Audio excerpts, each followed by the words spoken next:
Speaking on horrible cities, how about we go ahead and throw the worst mayors of America into the mix? Now, I know that there's some hidden cities that I may not have been aware of, or they may not have been caught. Yep, I know that Houston recently elected a different mayor with the previous mayor going out. And they was finessing. I mean, they was stealing, finessing. They tying them to the water department and, the airlines and the airport and all of that stuff. And I know that there's a lot of mayors. Let me give you a couple honorable mentions. I think that Karen Bass is a piece of shh. I think that Karen Bass is a horrible mayor. If you don't know who Karen Bass is. The amenities that are here, I know, are going to be talked about in a way that is not so positive. A gym, music, art, recreation are all the things that are needed to heal, that are all a part of mental health. Karen Bass is one of the mayors that advocated for and signed legislation or signed a letter over to the Biden administration advocating for more funding for migrants and becoming a sanctuary city over there in Los Angeles. Yep. And all of these mayors are balling. They are getting to the bag, dog. I mean, listen, I have never seen a group of people that's running it up. I don't know where they get all of this money from. I don't know how they live in lavish and on a hog. I mean, I know they got a decent salary, but man, legislators are balling. If you ever want to get rich, become a congress member, a governor, a mayor. I've even seen aldermen doing okay out here in these streets, a senator, U.S. House of Representative. I ain't even going to talk about the president. That's a whole nother conversation. I ain't trying to get in trouble out here in these streets. But my point is that these mayors are running amok. Mike Johnston, I mean, not too bad, but he actually was one of the mayors that was a part of that as far as him signing that letter in order to get more funding and going over to Washington in order to continue to advocate for being a sanctuary city. Now, Mike Johnston, to his credit, over in Denver, pulled out. He said, listen, we can't keep being a sanctuary city because we don't have the resources and it's bad out here in these streets. I mean, Denver streets was absolutely destroyed. And it was looking like the Carter out there in them streets because they kept advocating for and spending all of the money in the budget on migrants. Now, we can have a whole nother conversation about this migrant crisis because I know that it's still falling under the radar, but it's an important conversation that we need to have considering that we got an election coming up. But we'll get to that shortly. And then we got Eric Adams. Eric Adams in New York. Now, not to mention the governors, but we're going to bring them to the front of the congregation in another show. But Eric Adams, I don't think that he was playing ball. When Eric Adams started to get out of line with the Biden administration, you started seeing the FBI. People started getting raided. Everybody around them was starting to fall. They started tying them to different things that was happening outside of the country. And I said, ooh wee. Campaign manager was getting raided and stuff like that. I said, oh man, Eric Adams, you better get in line. All of a sudden he started playing ball. He started talking a little nicer. He got back to, congratulating and welcoming migrants back into the city and making sure that he was a part of the agenda. Yeah, yes, sir. And then we got Brandon Johnson. Now, Brandon Johnson is a special one. Brandon Johnson is special.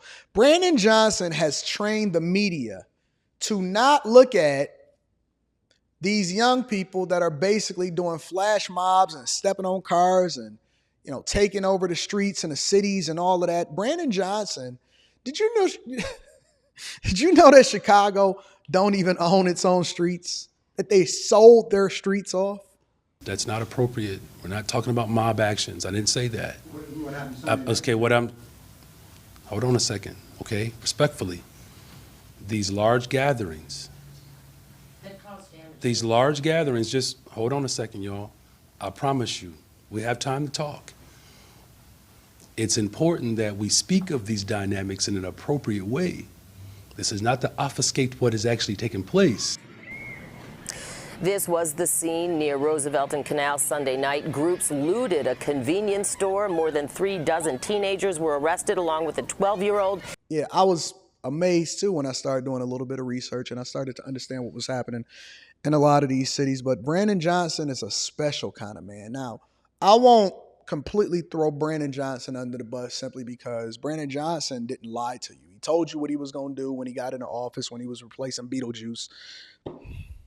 I keep saying Beetlejuice. I'm talking about Lori Lightfoot. All right. You know who Lori Lightfoot was. The one that was the mayor of Chicago during the pandemic that y'all elected based off of diversity, equity, and inclusion, because not only was she a woman, but she was also a black woman, and she just so happened to be gay. And so y'all decided that y'all wanted to elect Lori Lightfoot. Now, she did a horrible job of Chicago. I mean, I can't tell you how bad of a mayor Lori Lightfoot was, but Brandon Johnson, I think, is doing even worse.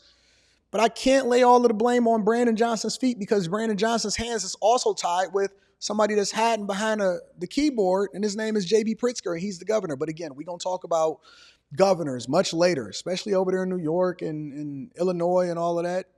Yeah. But Brandon Johnson, I mean, Chicago is operating at a deficit. Did you know that Chicago has spent over $400 million that we can document on the migrant crisis? I mean, horrible, absolutely horrible job as a mayor, and he's only like 8 months in. That means y'all got almost 3.5 years more of Brandon Johnson, and ain't nobody going to be able to recall him. He just going to be doing his job. He spent $30,000 on his Mohawk. Crazy.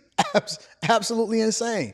And when they asked him about it, he said, yo, we got to support small women businesses. We got to support the ladies. So I'm going to spend $30,000 of taxpayer dollars on my hair. But none of them can top the two people. But I got a different take than you think that I'm going to take on this situation. And I think it's important for us to have this conversation. Let's take Tiffany Henyard, right? Tiffany Henyard, when I discovered Tiffany Henyard, I discovered her on a whim. Somebody had emailed me a video and they said, look at this crazy lady. Tiffany Henyard is the mayor of Dalton, not even of a real major city, but Dalton, Illinois, a city outside of Chicago, and not to be topped by Brandon Johnson. Tiffany Henyard said, you know what? I see that and I'm going to raise you. And so Tiffany Henyard, as the dominoes continue to fall, I mean, she is at the forefront of the congregation and she's catching hell. But the people elected her. And part of the reason that a lot of these people wind up getting into office is because y'all don't participate in the election process anyway. So how can you sit there and complain about the job that she's doing? You deserve her. But she was over there in Vegas making it rain, throwing the money, bringing her Bubblegum shrimp hat back, spending hundreds of thousands of dollars for her and her friend and her assistants and an alderman to go over to Vegas. And then you had one of the aldermen that was allegedly touching on somebody, and now that lady is claiming victim. You know what I'm saying? And they wasn't even supposed to be in Vegas in the first place, and they was trying to figure out, hey, why y'all spending all this taxpayer money and the city is under duress? Up here and break all this down. Henyard sometimes shouts down or shuts down questions about expenses while presiding over public meetings, as we learned in November. That's when we reported Thornton Township taxpayers spent thousands of dollars on a trip to Las Vegas, where a shopping center conference was underway. Henyard and her allies spent thousands on everything from steak dinners to hotels and what appeared to be first-class airfare. I do not handle anything as relates to with credit cards. As you heard me speak today in my board meeting about, I do not handle that. Some of those charges are for you, though. No, sir. You didn't go to Las Vegas? What is that? No comment. And then they started to find out that she was basically running businesses up out of there and withholding licenses, and allegedly was out here in these streets, man, building hockey rinks when people don't even need no hockey rinks, raising taxes. And not only that, listen, this was the real finesse, because according to public records, it was only like a $50,000 or something salary over there in Dalton, Illinois. But she was also the township supervisor for Thornton, which oversees hundreds of thousands of residents. And so she was getting the bag on that front. So she was making 200 plus on that front, plus 50,000 on that front. And this is all public dollars. Now, I don't care what y'all do in the private sector. I mean, I care, but I don't care, because you're not using public dollars. So when people hold you accountable on that front, innocent till proven guilty. But when we using everybody's money, taxpayer money, that's a completely different issue, because when your millages go up and the property taxes go up in Illinois, Chicago, Dalton, all of them, I mean, y'all got some of the highest taxes in the country, but y'all continue to elect the people based off of the diversity, equity, and inclusion. We got to get these black women in here. You got to get these black men in here. We got to get these people with the mohawk. We want people that look like us instead of the people that do the best job. And so while she was absolutely destroying what was happening in Dalton, Illinois, the people are now revolting, because content creators decided that they wanted to document what was going on and bring it to the forefront. Meanwhile, she was over there parading around on Roland Martin's show, finessing him, and then she made a detour over to Angela Yee's All the Way Up show, and she was having a conversation over there, and she was talking about how she was being persecuted because she was a woman, and she was, no. Your record, and all of the people around you was telling all of these stories about who you are. Now, again, she hasn't been arrested, even though the FBI is raided and they pulling up documents and stuff like that. She hasn't been arrested, so she hasn't been charged with a crime. And I absolutely believe in the justice system and innocence until proven guilty, but it doesn't stop you from being a horrible manager of the city and getting paid an egregious amount. I mean, total compensation, when you include benefits and all, was well over $300,000 a year. And not only that, she was gung-ho and had an arrogant spirit and attitude about the fact that she was going to get reelected. Yeah, because she had won the election by 80-something%. And so while the people was over there tearing up in Dalton, Illinois for this black woman, we had another woman who I think was doing way worse. And we just now starting to discover who she is. And I got an issue and I got a little bit of a bone to pick with us, content creators in general, because while we was over there leveraging Tiffany Henyard's demise and fallout over there in Dalton and bringing light to that, we wasn't really paying attention to what was going on over there in Oakland. I mean, they done lost every team that they had. In and Out decided that they wanted to close because it was hard to run a business over there in that community. People was breaking in, stealing, entering.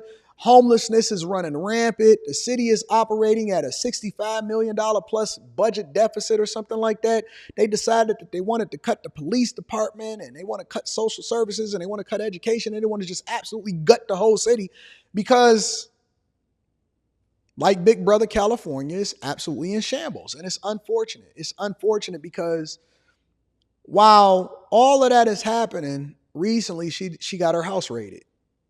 She got her house raided, along with several other businesses and an alleged pay-for-play campaign in order to win votes and get people in office. Come on, man. You know how it is. I donate to your campaign. You make sure that things get greased on that side. We can go ahead and operate in this. We can get some city contracts in order to make sure that we can get stuff done and all of that, right? And so what's so funny about this whole situation is that she decided to stand 10 toes down. Now, the nature of women are amazing to me because not only are they not going to resign, they're going to stand 10 toes down. And not only that, she said that she was the victim. But what I do know is that this wouldn't have gone down the way it did if I was rich, if I had gone to elite private schools, or if I had come from money. I know that for sure because former elected officials are sitting safely in their houses, in the hills right now with campaign finance violations piling up, mountains of evidence that prove actual wrongdoing. Their front doors remain intact, their reputations preserved, their innocence presumed until proven guilty. They will never face this indignity. She says she was the victim in this whole thing. Yes, she did. Not only is she the victim, she's the victim because she's Asian. Now, the last I checked, the people that were at the top of the totem pole, Indian and Asians, was the highest household income in the United States of America. How are you behind and how are you the victim? And how are they against you when you're the one that's literally at the top of the totem pole? But we know what it is. And we're just now starting to uncover all of the nonsense and the ignorance and all of this stuff that's happening over there in Oakland. Her being mayor, and then there's some other people, some other players, some city council members and stuff where some money is flowing and all of that, but we're going to figure that out.